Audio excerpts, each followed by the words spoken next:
Business Value podcast. This podcast is brought to you by Mastery Partners, where our mission is to equip business owners to maximize business value so they can transition their business on their terms. Our mission was born from the lessons we've learned from over 100 business transactions, which fuels our desire to share our experiences and wisdom so you can succeed. Now here's your host, CEO of Mastery Partners, Tom Bronson. Hi, this is Tom Bronson, and welcome to Maximize Business Value, a podcast for business owners who are passionate about building long-term sustainable value in your business. Now, I'm super excited to welcome back to the podcast Susan Bryant. She's principal at MB Group, a certified public accounting firm here in the DFW area. This is Susan's fourth visit to the hot seat. She's only been bested by one person, and that's Jim Roddy. He's been on the podcast 5 times. So, Susan, you've got to work yourself up here. Well, thanks for having me on. I feel like I totally need to come back for maybe 5 or 6 and beat Jim out. Exactly. We got to pitch Jim out. So now she previously appeared on episodes 20 and 31 in 2020 and in episode 84 in 2021, in case you want to go back and listen to more wisdom from Susan. Now, but she's back now because once again, it's time to talk about year-end business and tax planning. In fact, we probably should have done this a month ago.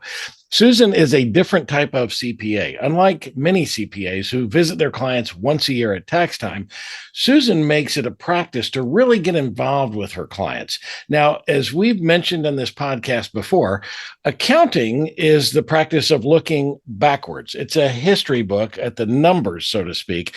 And finance is the practice of looking forward and planning for the future. Susan and her firm, the MB Group, fill both the accounting and finance roles with their clients, which is a unique proposition. She takes a sort of a pseudo CFO role in the businesses that she works with. And I can tell you, they count on her to be their trusted advisor. Today, we're going to focus on preparing for year end and talk about Susan's eBook, a CPA's recipe for business success that came out earlier this year. So welcome back to Maximize Business Value, Susan. Thank you so much, Tom. I'm really, really excited to be here. I am so glad to have you. I can't believe 4 times. It's like you're an old pro. You could interview me here. So let's start by talking just a little bit about the MB Group. Tell us, I told a little bit about it, but tell me a little more. Well, MB Group is really, we're endeavoring to be a progressive type of accounting firm, where we approach everything we do in a very unique way. We want to be an agent for positive change. We want to be a transformational force for our clients. We don't want to be a same as last year type accounting philosophy with our teams. We want to create leaders. We want to work with people who have a mindset for improvement and growth. And that all sounds really interesting coming from an accountant, right? Like, I thought you were going to talk about, like, you want to do, financial statements and tax returns. Is that we have to start with some of these fundamental principles, which are really guides for us to follow. We want to be disciplined in everything we do. That really guides the accounting side. We want to be creative and innovative. That guides our advisory side, tax planning ideas. All of these things sort of work together, but we want to be different than all the other accountants out there. And we're going to do a lot of the same things. We're just going to do them differently. I know your firm well, and I think you've succeeded at being different than most of the others out there. And I would encourage our folks, especially in the DFW area, to reach out and have a conversation with Susan and her team at the MB Group. We'll talk a little bit more about that toward the end of the podcast. Let's start talking about your new ebook, A CPA's Recipe for Business Success. The first statement you make in the book is like getting hit in the face by a 2x4 for any business owner. You say, and I quote, "Without a doubt, the success and value of a business is judged by profitability."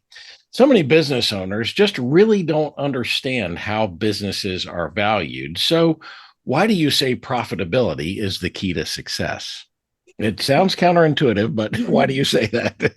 Well, I think that when, and this best, when we talk about what someone is buying, they're buying the future cash flows of the company.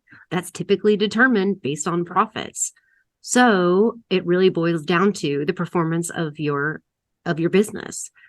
That's why, I mean, even I talked in the book a little bit about this is, it's crazy to me why people don't invest more money in building such a solid accounting function, because literally accounting is the beginning and end of your business. And accounting is threaded through every possible transaction and business decision that actually occurs in the business. You hire somebody, there's an accounting transaction. You lease a new office, accounting transaction. I mean, everything results in some type of accounting transaction. So I just don't know if I don't understand necessarily why more business owners don't focus on profitability, where they aren't just obsessed with it. And I think it extends even beyond that. Thinking about too many business owners just look at the bottom line, right? Okay, so now I see that I'm profitable or whatever. But I think you can dive deeper into this if you've got the right accounting practices. If you are measuring and monitoring the right things, and we'll talk about KPIs in a minute. But you should be able to measure profitability by customer, profitability by line item, profitability by service type, because the bottom line if you just look at the overall picture, the bottom line doesn't tell the whole story. Would you agree with that? Yeah, I think you definitely need to be able to dissect it in different ways, manage it in different ways. And ultimately, as you also know well, when a due diligence team walks in, they're going to be slicing and dicing those numbers just the same. So you better be prepared with the data to help them support the conclusion that your business is worth what you say it's worth, right? And how much you want to get. And that's only going to be driven by how much data and good data you have to support all of those conclusions. Yeah, I wanted to start with that question about that statement because I think never a truer statement has been uttered. Something like 97% of all business transactions that actually reach the finish line are based on a multiple of EBITDA. And what is EBITDA but profitability, right? It's cash flow. And so business owners that think they're going to transact on a multiple of revenue or some other basis are just fooling themselves, because the odds are that the transaction that you get is ultimately going to be based on earnings. So you want a strong set of earnings. You want to be focused on that profitability. And it makes sense to pay attention to how you stack up in your industry too. If your industry is averaging 15% profit, you should be doing that at least, if not better. You want to do better than the industry. And so I love the fact that you jumped right out there and said, think about profitability even before you started getting into the recipe. Anything else you want to add to that? Oh man. It's interesting because when I said, I'm going to write this, and it just came out. It was like one of those things where, like, I guess it was meant to be. It was just had to all just come out. Yeah. But it's been sort of like a culmination of a lot of different books I've been reading. Even, I don't want to say experiments, but I mean, a business is an experiment. But so the things that I've been sort of toying with in my own business, like, and working with other business owners and seeing their challenges. I really tried to find something that was brief, because people ask me to read books all the time, and they're like 700 pages. I mean, I can handle like 120, 150. I'm good. But, those really, really thick ones, I can't. So I wanted to get it into a brief content where I knew my very busy business owners. Yeah. When someone hands you that, you probably don't want to read it, but maybe when they hand you that, it's okay. Yes. Exactly. And For I those made of you mine who are even not smaller. watching, by the way, on YouTube, I just showed the business reference guide, which is a Bible for me. You can see how I've marked it up, but it's a really, really thick book. It has probably, 800 pages, and juxtaposed against my new book, which only has 178 pages. So I think you're right. Brevity, get to the point, and move on. I mean, is the right answer. Right. And I mean, these business owners, I mean, you're a business owner, I'm a business owner. I work with business owners. I mean, they barely have time to do any, I mean, that's the thing they appreciate the most. Time. I need more time. They want to outsource, delegate, get this stuff off their plate, right? They should be working on those things to get more time so they can work on more things, but they are short on time no matter what. They're pulled in 100 directions. So we got to give them the information in small dosages. Yep, exactly. And I think that the book is very cleverly done. In fact, cleverly written like a recipe, if you will. So it has ingredients. So let's talk about some of the ingredients in the recipe for success. Why is it important for business owners to have a clear concept of personal and business financial goals? I mean, if you don't know where you're going, you don't have a way of getting there. Mm. The old Cheshire cat concept. Yeah, I mean, and I kind of think of this. So I heard someone talk about this of like kind of like Apple Maps, right? So if you say, "Oh, I want to go to Home Depot," you put in Home Depot, and then it tells you, "Come out of the parking lot, take a right, and go left," and blah, blah, and then it tells you how to get there.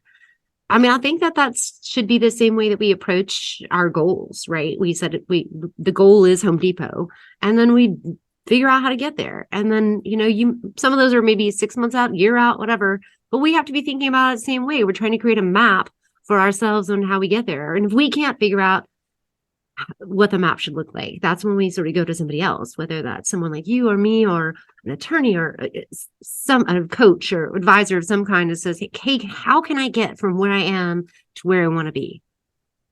I love that. I love that analogy too, because it just occurs to me. I don't know why I've never used that before, but it occurs to me, if you need to pick something up, you just don't randomly get in your car and start driving and hope you pass by the right place, right? Right. You know where you're going. You know exactly where you're going, and when you get to the store, you know exactly what you need to purchase, and unless you're going to the grocery store, and then it's really a danger if you're hungry, because I'm going to come home with all kinds of things that will never get eaten in this house. Right. And just like a map, it's like, hey, there's detours and there's stops along the way, and otherwise you're just randomly driving, right? Randomly walking in the woods. Yes. I mean, and that's what I refer to in the book is like you're on the hamster wheel. You're just constantly doing something with no purpose. Yeah. And I think that sometimes when people look up, like I would kind of liken this to like a midlife crisis or something where they wake up and they're like, what am I doing?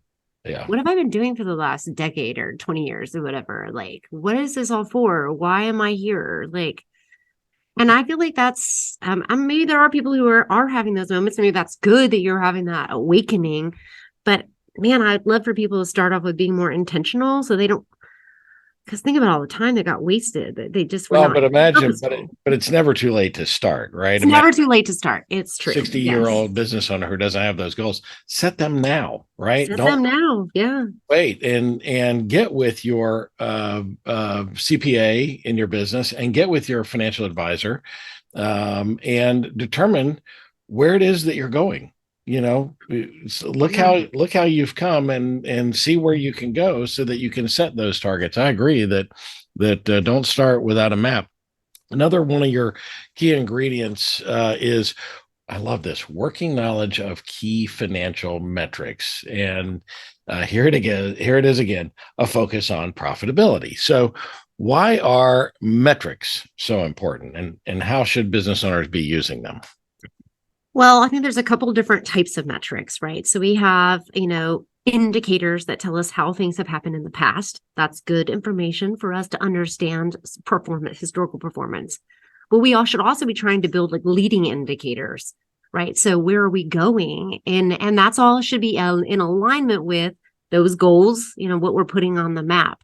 So it's really sort of taking what we know and the history of this information, which is objective, right? So that's a good thing about metrics. They're objective, coming from data that is mined in our solid accounting processes, right? Or operational activities. And so the data, objective data, is then turned into information that helps us to make better decisions about either how things did perform or how things are going to perform in the future. Right. To me, the key performance indicators, metrics, whatever you want to call them, KPIs, are kind of it lets you know if you are going on, going outside of the lines, if you're painting outside the lines, right? Oh yeah, absolutely. I mean, and that's sort of it. Kind of, I guess that's sort of the, it's kind of like those little graphs that they would show where it'd be like, okay, or even like your car, like, hot and cold, right? If it gets into the red part, like, oh, danger, like you need to put the heater on and turn off the car or something. So, I mean, yeah, I think that that's exactly what it's supposed to do. This is like kind of harkens back to some of the EOS mentality, right? Which is sort of like, what are the key numbers you need to know if you were on an island for 30 days? What would those numbers need to be? And I like that philosophy. And especially when it comes to financial metrics, because you really have to you just got to have your finger on the pulse all the time.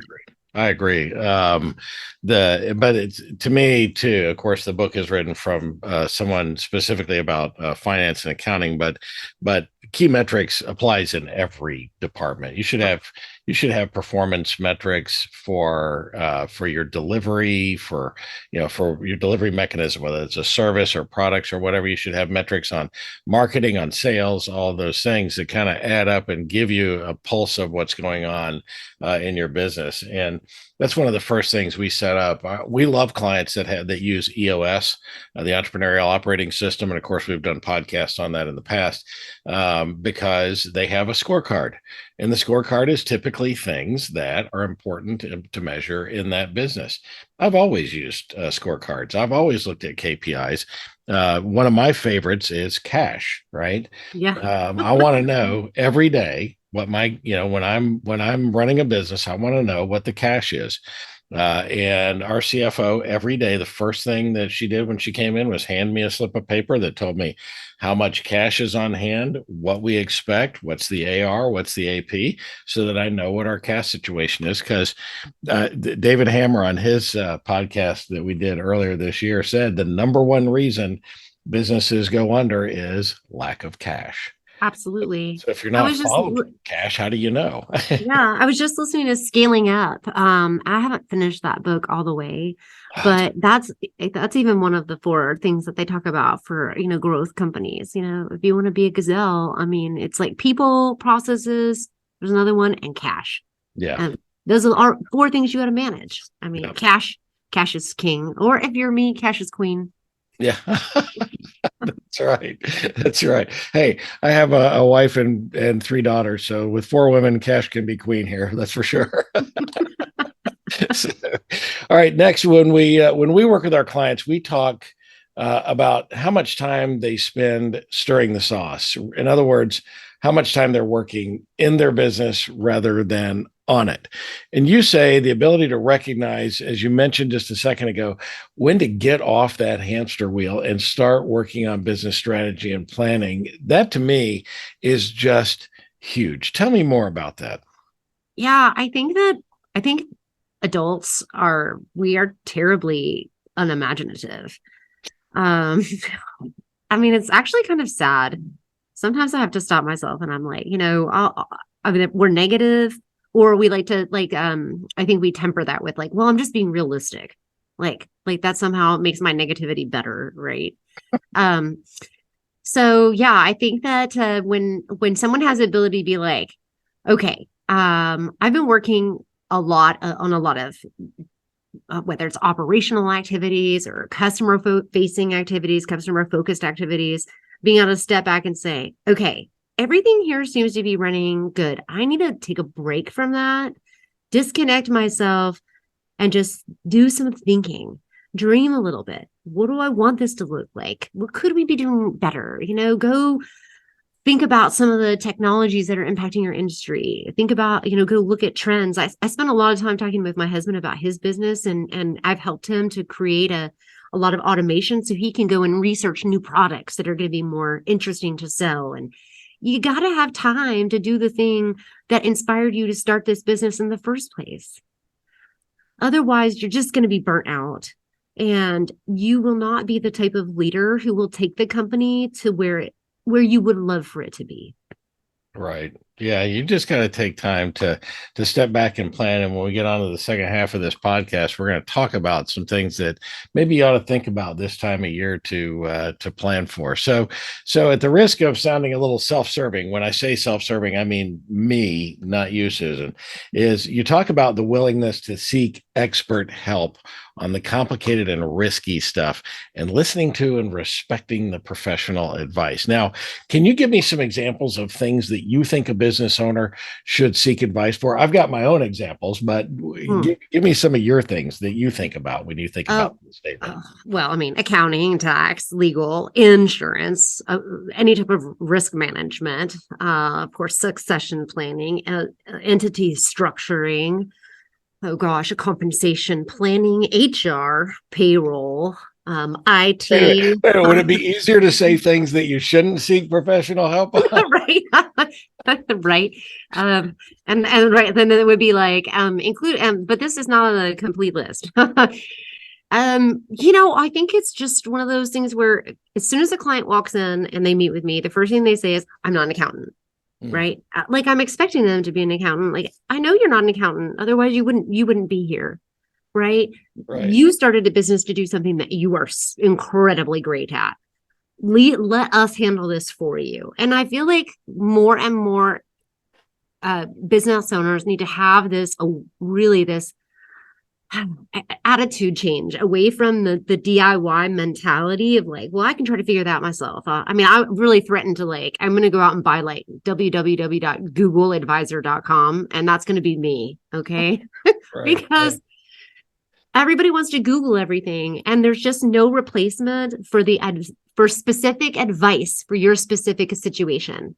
General advice for general situations is not good enough. Right.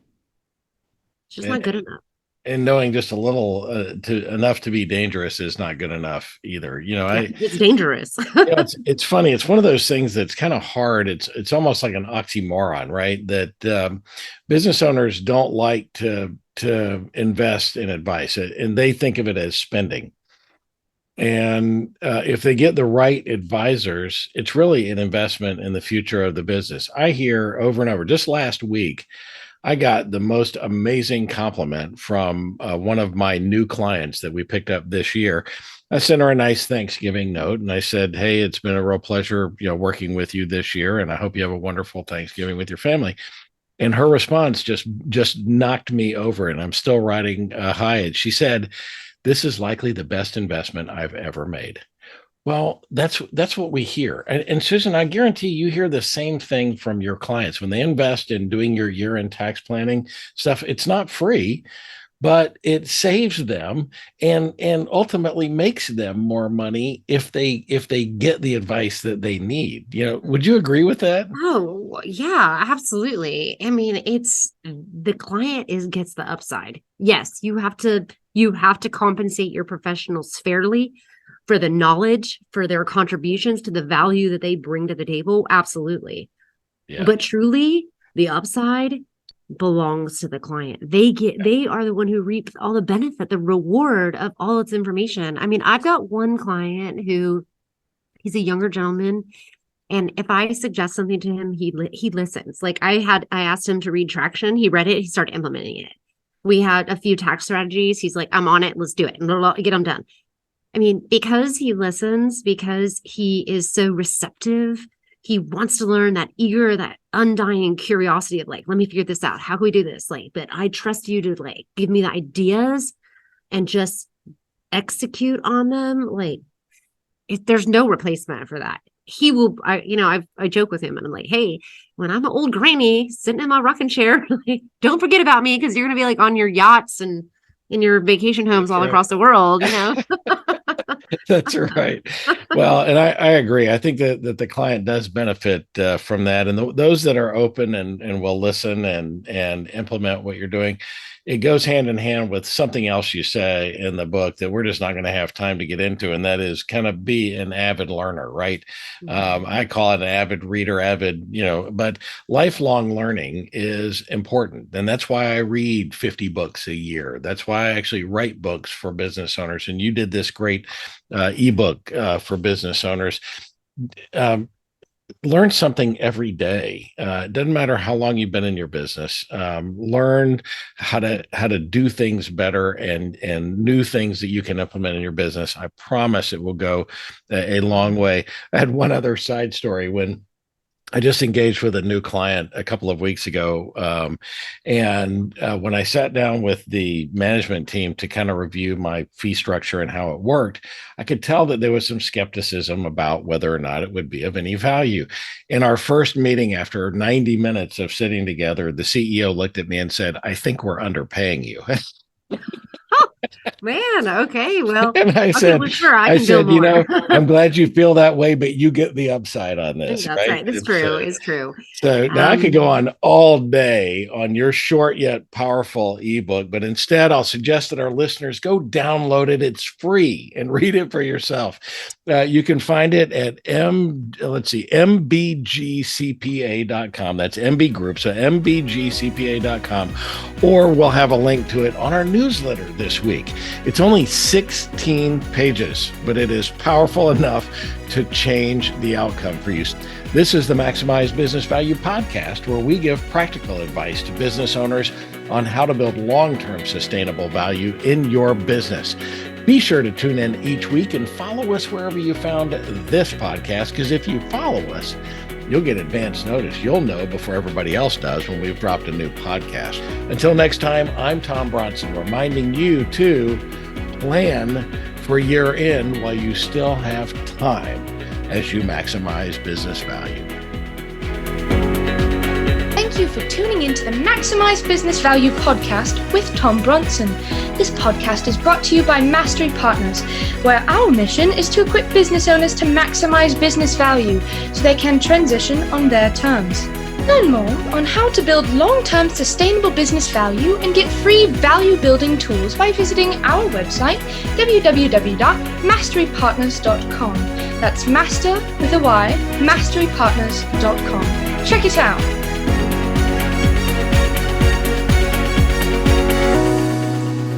That was perfect. I wouldn't make any changes on that.